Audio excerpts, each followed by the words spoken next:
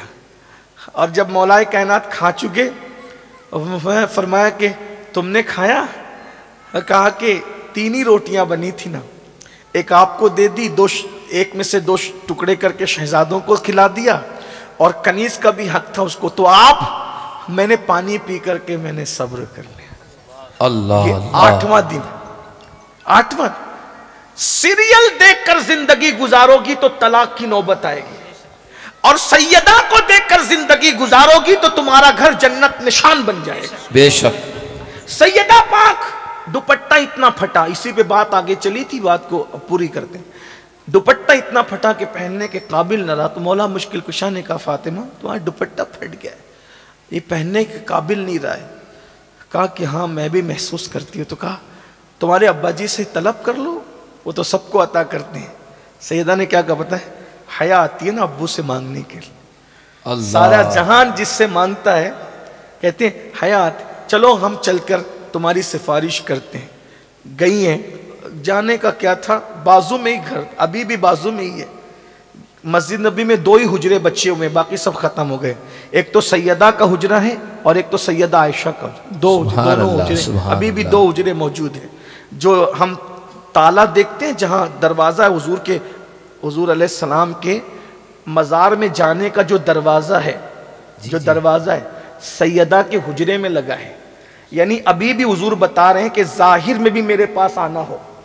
واہ واہ، سبحان اللہ سبحان اللہ، نعرہ تکبیر۔ اس عالم ظاہر میں بھی اگر میرے گھر میں آنا ہو تو سیدہ کے یہاں سے ہو کر کیا، یعنی اب بھی کوئی منکر، گستاخ رسول، بدعتی، کیسا ہی سڑے ہوئے عقیدے والا، اگر حکومت سے اجازت لے کر حضور کے حجرے تک جانا چاہیں تو حضور کے حجرے تک جانے کے لیے دروازہ سیدہ سے گزرنا اس کے لیے ضروری ہے۔ یعنی بتایا جا رہا ہے ارے جب ظاہر میں سیدہ کے در کے بغیر میرے گھر میں نہیں آ سکتا تو حقیقت میں آل رسول کا دامن چھوڑ کر رسول تک کیسے پہنچ سکتا ہے؟ اسی لیے تو سرکار نظمی نے بھی کہا تھا ملتا ہے مصطفیٰ کا در آل رسول کے طفیل۔ غور کریں، سیدہ پھر سیدہ ہے، سیدہ پھر سیدہ ہے۔ حضور کے پاس آنے کے بعد مولا نے کہا آقا فاطمۃ الزہرا کا دوپٹہ اتنا پھٹ گیا ہے کہ پہننے کے قابل نہیں۔ آقا نے فرمایا ابھی، حضور کا انداز دیکھ، ابھی بدر و احد کے یتیموں کا حق دینا باقی ہے، میں اپنی بیٹی کو کچھ کیسے دے دوں؟ البتہ اس وقت میں فاطمۃ الزہرا کو، چونکہ بظاہر اس وقت میرے پاس کچھ نہیں ہے، میرے پاس اونٹ کا چمڑا پڑا ہوا ہے، اس لیے میں کہتا ہوں کہ یہ اونٹ کا چمڑا لے جاؤ اور اسی چمڑے پر فاطمہ کے دوپٹے میں پیون لگا لو۔ 16 ٹکڑے کپڑے کے تھے اور 17واں پیون اونٹ کے چمڑے کا تھا، اور وہ اونٹ کا چمڑے کا جو پیون تھا وہ بالکل سر پہ آتا تھا۔ جب وہ پیون لگا کر کے اوڑا ہے دوپٹہ، حضور آ گئے۔ بہرحال باپ تو پھر باپ ہی ہوتا ہے، واہ، باپ کتنا بھی سخت دل ہو بیٹی سے پیار کرتا ہے، اولاد سے پیار کرتا ہے۔ جس کا بابا رحمت للعالمین ہو، ساری کائنات کے لیے، سارے عالمین کے جو رحمت بنا کر بھیجا، وہ بیٹی پہ کتنا مہربان ہوگا۔ جس نے دوسروں کی بیٹیوں کی عزت بتائی اور بچائی ہو، وہ اپنی شہزادی پہ کتنے مہربان ہو۔ جب بیٹی کے سر پہ دوپٹہ دیکھا کہ دوپٹے میں 17واں پیون چمڑے کا ہے، اونٹ کے چمڑے کا، آنکھ میں ٹپ ٹپ آنسو آ گئے اور رو پڑے۔ حضور کو دیکھ کر کے مولا علی بھی روئے، مولا علی کو دیکھ کے سیدہ بھی روئی۔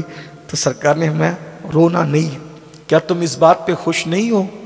کیا تم اس بات پہ خوش نہیں ہو کہ دنیا والوں کے لیے دنیا کی نعمتیں ہیں اور محمد اور آل محمد کے لیے جنت کی نعمتیں ہیں؟ سبحان اللہ۔ میں اپنی بہنوں سے کہنا، آج جو زنا بڑھ رہا ہے، زنا اور بدکاری، بے پردگی، اس میں مین کردار ادا کر رہی ہے۔ عورتیں پردے میں رہیں اور مرد اپنی نگاہوں پہ کنٹرول کریں۔ تو پہلی وجہ وہ کفن چور بیان کرتا ہے کہ میں نے دیکھا کہ قبر میں جو منہ پھرا ہوا ہے سور اور بندر کی طرح ہے، اس کی پہلی وجہ تھی یا تو وہ شراب پیتا تھا یا تو زنا کرتا۔ پھر اس کے بعد اس نے کہا کہ میرا جی نہ بھرا، ڈرا تو تھا لیکن میں نے سوچا چلو بھئی کچھ کمانا تو ہے، تو دوسری قبر کھودی۔ جب میں نے دوسری قبر کھودی تو میں نے دوسری قبر میں ایک اور بھیانک منظر دیکھا کہ میت سور کی طرح ہے اور جہنم کی زنجیروں میں جکڑی ہوئی ہے۔ تو میں نے پوچھا، میں تو وہاں حال یہ تھا کہ اس سے بھیانک منظر، سور کی شکل میت کی، اور وہ بھی زنجیروں کے اندر، جہنم کی آگ کی توق اور اس کی زنجیروں میں جکڑا ہوا ہے۔ تو جب میں بھاگنے لگا تو غیب سے آواز آئی، سنتا جا، یہ بھی 2 گناہ کرتا تھا۔ ایک تو یہ جھوٹی قسمیں کھاتا تھا اور یہ حرام روزی کماتا تھا، اس لیے اس کا یہ حال کیا۔ جھوٹی قسم، جھوٹی قسم۔ آج لوگ گناہ نہیں سمجھتے۔ اللہ پاک ارشاد فرماتا ہے حدیث قدسی میں، میرے نام کو قسموں کا نشانہ نہ بناؤ، جو میرے نام کی جھوٹی قسم کھاتا ہے میں اس کی 7 نسلوں کو برباد کر دیتا ہوں اور ان پہ لعنت کرتا ہوں۔ آج قسم کوئی معنی نہیں رکھتی لوگوں کے لیے، جھوٹی قسم۔ میں جھوٹی قسم کھاتا تھا، اور یوں بھی سچی قسم بھی مت کھایا کرو جب تک جان، عزت اور مال پہ بننا ہے، مت کھاؤ قسمیں، کیونکہ جو بات بات پہ قسم کھائے اللہ اس کی روزی میں گھٹوتی لاتا ہے، اس کی روزی کو گھٹا دیتا ہے۔ آج لوگ چھوٹی چھوٹی بات پہ قسمیں کھاتے ہیں، اور پھر دوسرا گناہ حرام کماتے۔ آج حرام، سود، جوا، شراب کے دھندے، جوے کے دھندے، نشے بیچنے کے دھندے مسلمانوں میں بہت عام ہو رہے ہیں۔ میں سمجھتا ہوں کہ کیا بے غیرتی کی لعنت ہے، ایم ڈی مسلمان بیچ رہا ہے، شراب کے دھندے مسلمان، سود مسلمان، جبکہ یہ بات کہہ دی گئی ہے کہ کعبے میں زنا کرنا اور سود کھانا دونوں برابر برابر ہے۔ جو سود کا ایک لقمہ کھائے گویا اس نے اپنی ماں کے ساتھ 36 مرتبہ زنا کیا. پھر بھی لوگ سود کا دھندا کر رہے. نشہ بیچ رہے. میں نشہ بیچنے والوں سے پوچھتا ہوں کیا تم نشہ بیچتے وقت اپنے بچوں کو بھول جاتے ہو؟ نشہ نہیں بیچ رہے ہو، موت بیچ رہے ہو. موت. دولت ہی سب کچھ نہیں ہے، مال ہی سب کچھ نہیں ہے. میرے بھائیوں دیکھ لو دنیا کا انجام. ارے حلال کمانے والے اپنی قبر میں کیا لے گئے جو ہم حرام کما کر اپنی قبر میں لے جائیں گے؟ قرآن کہتا ہے لا تنس نصیبک من الدنیا، دنیا سے اپنے نصیب کا مت بھولو، سوائے کفن کے کچھ نہیں لے جاؤ گے. ارے خود کی زمین میں دفن ہونا بھی نصیب نہیں ہوگا، دفن بھی ہوں گے تو قبرستان میں ہو. کون سے نشے میں ہو، کس گھمنڈ میں ہو؟ قارون کا خزانہ اس کے ساتھ گیا، نمرود کی دولت اس کے ساتھ گئی، فرعون کی دولت اس کے ساتھ گئی، بخت نصر کی دولت اس کے ساتھ گئی. ہمارے ساتھ کیا جائے گا؟ اس لیے حرام سے بچو، حرام روزی سے بچو، حلال کی طرف آؤ.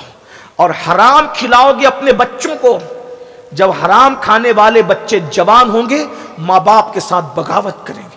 آج اگر ہمارے بچے ہمارے باغی ہو رہے ہیں، وجہ ہم نے ان کو حلال کتنا کھلایا، کتنا حلال کھلایا. جو حرام سے خون بنے گا اور گوشت بنے گا وہ باغی ہی بنائے گا.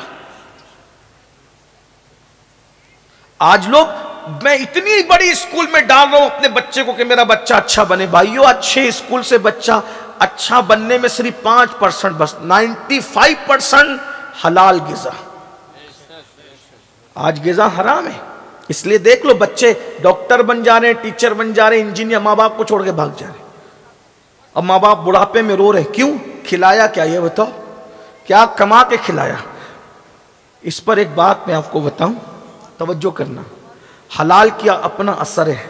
ایک بزرگ تھے، نام نہیں لوں گا اب ان کا، نام لوں کیونکہ جب کوئی عبرت کی بات بیان کرنی ہوتی تو میں بزرگوں کا نام نہیں لیتا. بہت بڑے بزرگ تھے، بہت بڑے بزرگ. ان کا شمار غوث پاک کے اور غریب نواز کے بھی پیروں میں ہوتا ہے، پیروں کے پیروں میں ہوتا ہے. ان کا بیٹا تھوڑی مستی کرتا. ایک مرتبہ مستی میں ان کے بیٹے نے ایک بیشتی سمجھتے ہیں، بیشتی پانی جو بیچتے ہیں، صبح صبح اس کے مشکیزے پہ تیر چلا دیا. اس کا پورا پانی بہہ گیا، مشکیزہ بھی پھٹ گیا. غریب آدمی کے لیے مشکیزہ بہت بڑی چیز تھی. پانی پورا گر گیا، مشکیزہ پھٹ گیا. وہ روتے ہوئے حضرت کے پاس آیا، حضرت پورے بصرہ میں آپ کا نام ہے، شان ہے، عزت ہے، مقام ہے، بلندی ہے، یہ آپ کے بچے نے میرا مشکیزہ پھاڑ ڈالا. آپ نے فوراً پیسے دیے، خادم کو مشکیزہ منگایا نیا، پرانا مشکیزہ بھی درست کروایا، دونوں مشکیزے دیے، حلوہ منگایا، حلوہ کھلایا، کہا بیٹا جاؤ.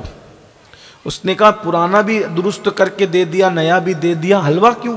کہا حلوہ جو ہے نا وہ ٹوٹے ہوئے دل کو راحت بخشتا ہے، اس لیے میں نے حلوہ کی طرح، میرے بچے نے تیر چلایا، مشکیزہ پھٹا تو تیرا دل تو ٹوٹا ہوگا نا، اس لیے جو وہ میں نے دل کو راحت دینے کے لیے حلوہ کھلایا.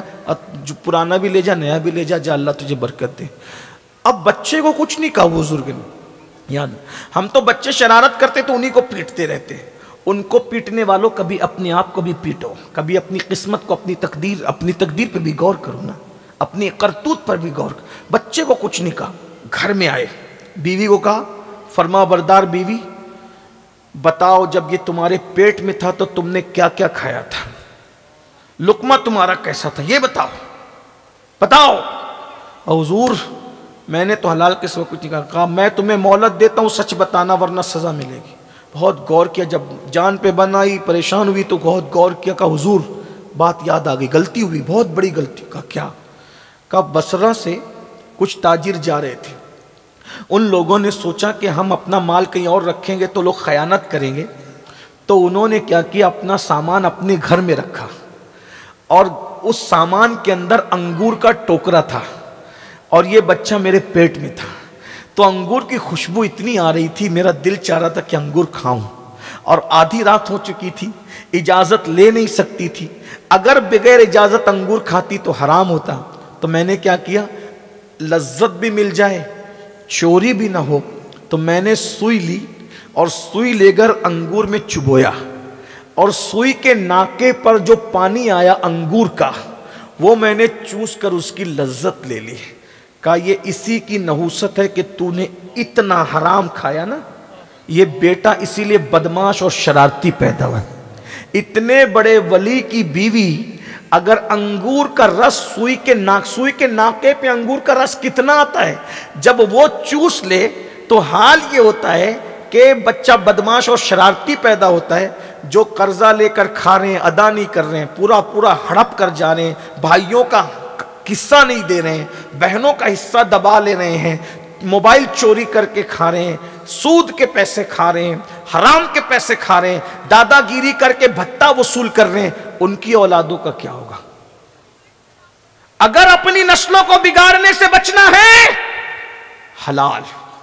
جس وقت مکتوم اشرف جہانگیر سمنانی ہمارے مرشد ماں کے پیٹ میں آئے اور پورے محل میں خوشیوں کی شہنائی بجنی شروع ہوئی کہ ملکہ کو خوشی دکھائی اللہ نے، برسوں بعد بچہ ماں کے پیٹ میں آیا تو مخدوم اشرف کے والد بزرگوار سید ابراہیم نور بخشی اپنی بہن کو بلا کر کہتے ہیں بہن دیکھو اب میری بیوی کا تم خیال کرنا، کوئی حرام لقمہ اس کے منہ تک نہیں جانا چاہیے ورنہ بیٹا نیک نہ بن سکے۔ توجہ کریں، یہ بزرگوں کی۔ آج لوگ کہتے ہیں اللہ والے کیوں نہیں ہیں؟ میں نے کہا نماز ہے، روزہ ہے، حج ہے، زکوٰۃ ہے، تلاوت ہے، سب ہے، پھر اللہ والے کیوں نہیں؟ تو یاد رکھیے نماز تو ہے مگر پیٹ میں حلال نہیں، روزہ تو ہے مگر پیٹ میں حلال نہیں ہے، داڑھی تو ہے مگر پیٹ میں حلال نہیں۔ دیکھ لو چیک کر کے اپنا لقمہ کتنا حرام کھا رہے ہو۔ تو فرمایا آواز آئی، یہ قسمیں کھاتا تھا اور حرام کھاتا۔ پھر بولا وہ میں وہاں سے بھاگا، پھر میں نے تیسری قبر کھودی۔ تو جب میں تیسری قبر پر پہنچا تو میں نے کیا دیکھا؟ ایک بندہ ایک گدی سے اس کی زبان باہر نکلی ہوئی ہے کتے کی طرح، اور اس کے پورے جسم میں آگ کی کیل ٹھوکی ہوئی ہے، کتے کی طرح زبان لٹکی ہے اور آگ کی کیلیں اس کے جسم میں ٹھوکی ہوئی ہے۔ یہ منظر دیکھ کر کے جیسے میں بھاگنے لگا تو غیب سے آواز آئی، یہ نہیں پوچھے گا کہ یہ کون تھا۔ اس میں بھی دو گناہ تھے، یہ لوگوں کی غیبت کرتا تھا، چغلی کرتا تھا، اور دو لوگوں کے درمیان لڑائی لگاتا تھا، جھگڑا لگاتا تھا، اس لیے کتے کی طرح اس کی زبان لٹک گئی اور اس کے پورے جسم میں جہنم کی آگ کی کیلیں ٹھوک دی گئی۔ یہ قبر ہے۔ آج بھی لوگ غیبت کرتے ہیں، غیبت مطلب اس کے پیچھے اس کی برائی، اس کے پیچھے اس کی برائی، اور فرمایا الغیبت اشد من الزنا، کہ زنا سے بڑھ کر غیبت ہے، زنا سے برا کام غیبت ہے۔ اللہ اکبر۔ اور چگلی ادھر کی ادھر، ادھر کی ادھر۔ ایک مرتبہ امام اعظم ابو حنیفہ سے کسی نے کہا، ایک معتبر ذرائع سے بات مجھے پتا چلی کہ فلاں نے آپ کے بارے میں ایسا کہا، تو امام اعظم نے ہنس کے کہا مجھے حیرت ہو رہی ہے اتنے بڑے عالم ہو، غیبت کرنے والے دنیا میں کب سے معتبر ہو گئے؟ دنیا میں غیبت، کیونکہ جس نے غیبت کی نا تو پھر وہ معتبر ذرائع کیسے ہو گئے؟ اگر آج غیبت اور چگلی ختم ہو جائے، ہمارے گھر کے، محلے کے، ملک کے 90% جھگڑے ختم ہو جائیں گے۔ امام اعظم فرمایا کرتے تھے مجھے امید ہے اللہ مجھے بخش دے گا، کا وجہ کہا کہ میں نے پوری زندگی میں کبھی کسی کی غیبت نہیں کی۔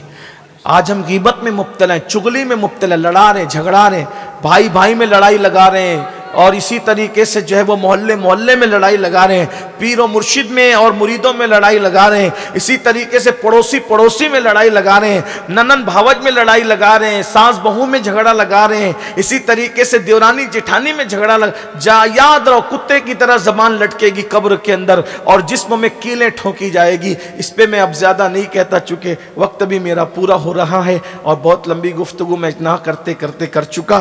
آخری میں دو باتیں اور سن لیں، لیکن یہ بات میں آپ کو کہہ دوں، غیبت اور چگلی سے بچو۔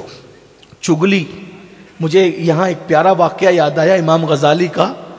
امام غزالی سورہ یوسف کی تفسیر میں لکھتے ہیں کہ یوسف علیہ السلام کے بھائیوں نے، بہنیں دھیان سے سنیں، آپ سب بھی سنیں، ہائے اچھے سے سن رہے ہو اور سنو اچھے سے۔ عورتیں غیبت چگلی زیادہ کرتی، عورتوں کا حال یہ ہے، ہنسنے کی کوئی بات نہیں، یہ کسی دل جلے کی فریاد ہے، 4-6 ملے گی، اس کی خوب برائی کرے گی اور آخری میں ہٹتے ہٹتے کہے گی اللہ توبہ استغفر اللہ۔ جان دو بھائی اس کی اعمال اس کے ساتھ، اپنے اعمال اپنے ساتھ، اپنے تو کسی کی غیبت نہیں کرتے۔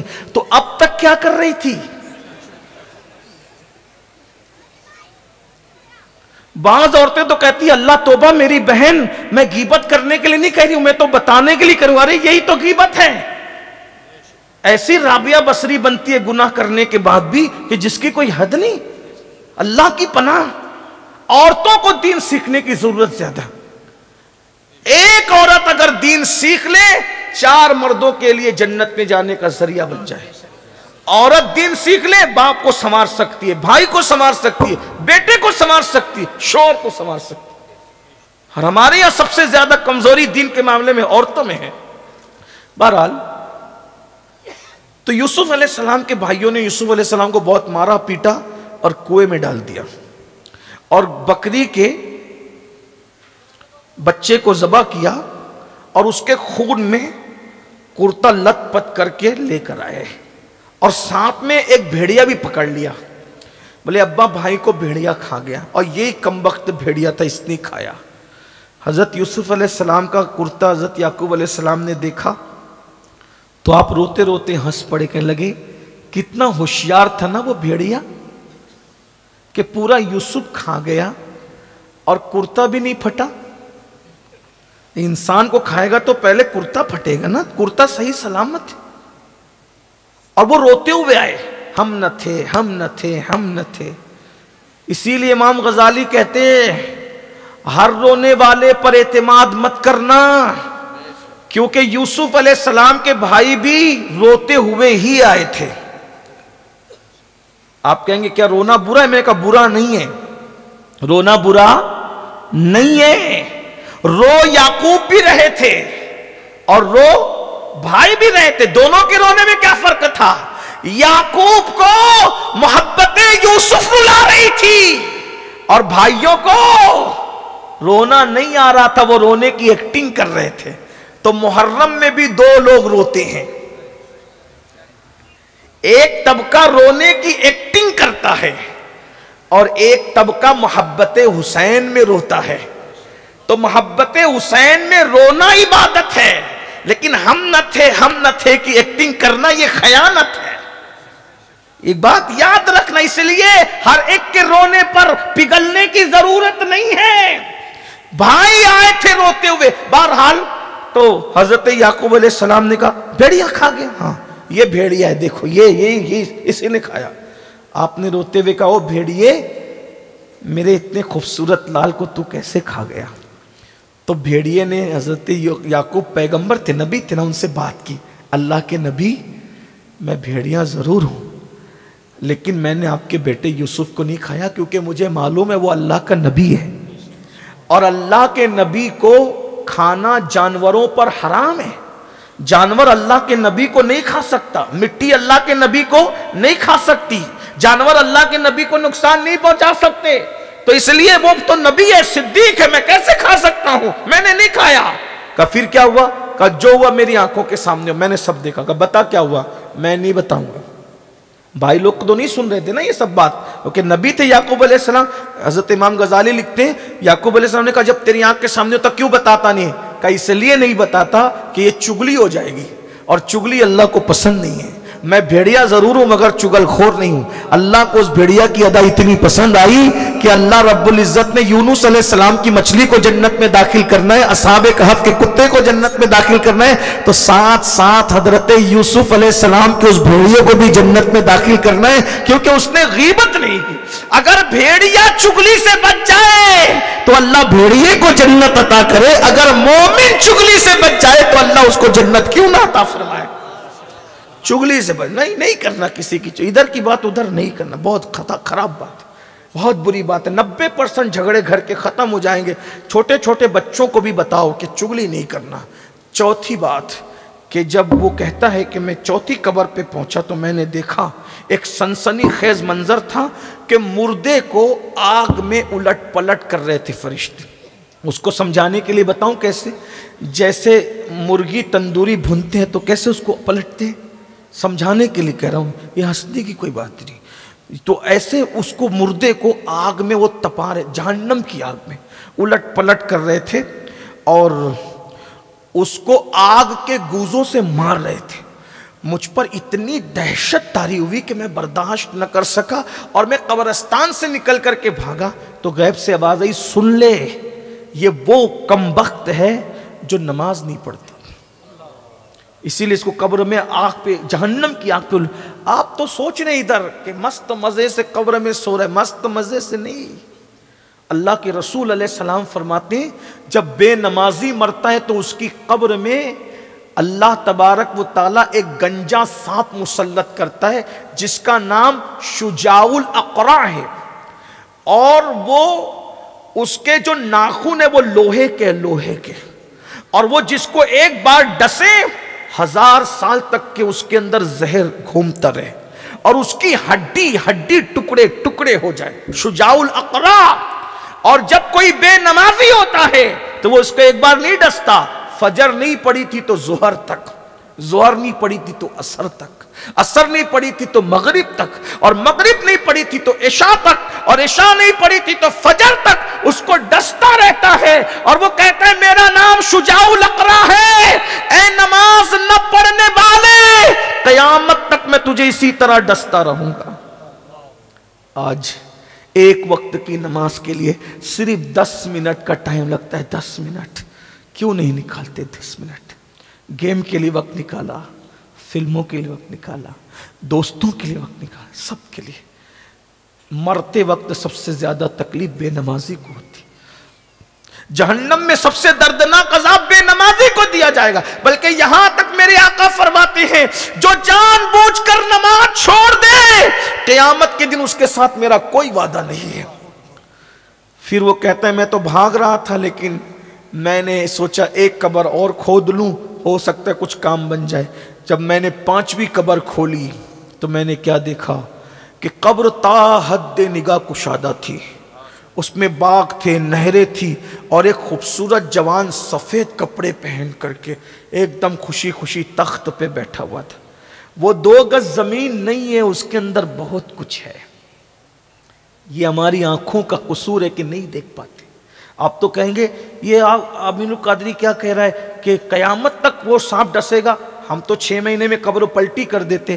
اور تیری قبر کی پلٹی کچھ بھی ہو، یہ میرا اللہ ہے، تجھے دکھتا کچھ اور ہے، ہوتا کچھ اور ہے۔ اگر اللہ عذاب دکھا دینا تو دنیا ختم ہو جائے، تو اللہ عذاب سب کو دکھاتا نہیں، وہ اللہ والوں کو دکھاتا یا جس کو چاہتا ہے دکھاتا ہے، سب نہیں دیکھ سکتے عذاب۔ تو قبر پلٹی ہو جائے پھر بھی اس میں عذاب ہوگا، تمہیں دکھ نہیں رہے۔ کہ کیوں نہیں دکھ رہا ہے؟ میں نے کہا میرے بھائی ہم تو اتنے اندھے ہیں کہ پوری زندگی کبھی خود کا چہرہ نہ دیکھ سکے۔ کبھی دیکھا اپنا چہرہ؟ دیکھا؟ بغیر آئینے کے، بغیر سبب کے اپنا چہرہ کبھی نظر آیا؟ جس کو خود کا چہرہ نظر نہ آئے اسے اللہ کا راز کیا نظر آ سکتا ہے؟ اس لیے بہت ہوشیار بننے کی ضرورت نہیں ہے، کچھ چیزیں ایسی ہوتی ہے نظر آئے یا نہ آئے ماننا ضروری ہے۔ کچھ ڈیڑھ ہوشیار ہوتے ہیں۔ ایک مرتبہ امام جعفر صادق تقریر کر رہے تھے، اللہ ہے نظر نہیں آتا۔ ایک ڈیڑھ ہوشیار ہے کہ جو نظر نہیں آتا میں اس کو نہیں مانتا۔ وہاں امام جعفر صادق کا ایک دیوانہ تھا جس کو بہلول کہتے۔ بہلول کا مطلب کیا ہوتا ہے؟ خوش مزاج، خود ہنسے دوسروں کو ہنسائے۔ بہلول کا مطلب کیا ہوتا ہے؟ دانش مند، عقل مند، خوبصورت بالا۔ بہلول دیوانہ تھا، امام جعفر صادق کا شاگرد تھا۔ جیسے اس ڈیڑھ ہوشیار نے کہا نا جو نہیں دکھے میں اس کو نہیں مانتا، اس نے اٹھایا پتھر اور دیا دے سے زور سے سر پہ مارا۔ ہائے میرا سر، میرا سر، کیا کر دیا یہ پاگل نے؟ بہلول نے کہا کیا ہوا؟ سر تو نے مار دیا تو ہو کیا؟ درد ہو رہا ہے۔ کہا دکھا کدھر ہے؟ ارے درد ہو رہا ہے، ارے دکھا کدھر ہے؟ او پاگل درد ہو رہا ہے۔ کہا کہ تیرا فلسفہ ابھی تو نے بیان کیا نا کہ جو دکھتا نہیں میں اس کو مانتا نہیں، تو جب تیرا درد دکھتا نہیں تو میں اس کو کیسے مان لوں؟ تو اس کو پتہ چل گیا کہ جعفر صادق کے دیوانے نے ایسا چوٹ دے کر کے سمجھایا کہ قیامت تک کے لیے اب سب کو سمجھ میں آ گیا، ارے نادان، جب درد چھپ کر بھی محسوس ہوتا ہے، دکھتا نہیں ہے لیکن ہے درد، ہے نا، موجود ہے نا درد، تو جب درد موجود ہے مگر دکھتا نہیں جب درد اتنا مستور ہے تو درد کا پیدا کرنے والا خدا کی شان سے مستور ہوگا. تو دماغ نہیں لڑانے کا بہت زیادہ، کچھ چیزیں صرف اللہ رسول کی مان لینی ہو. اور یہ بات یاد رکھنا، جو چیز بن دیکھے مانو گے اس کی اپنی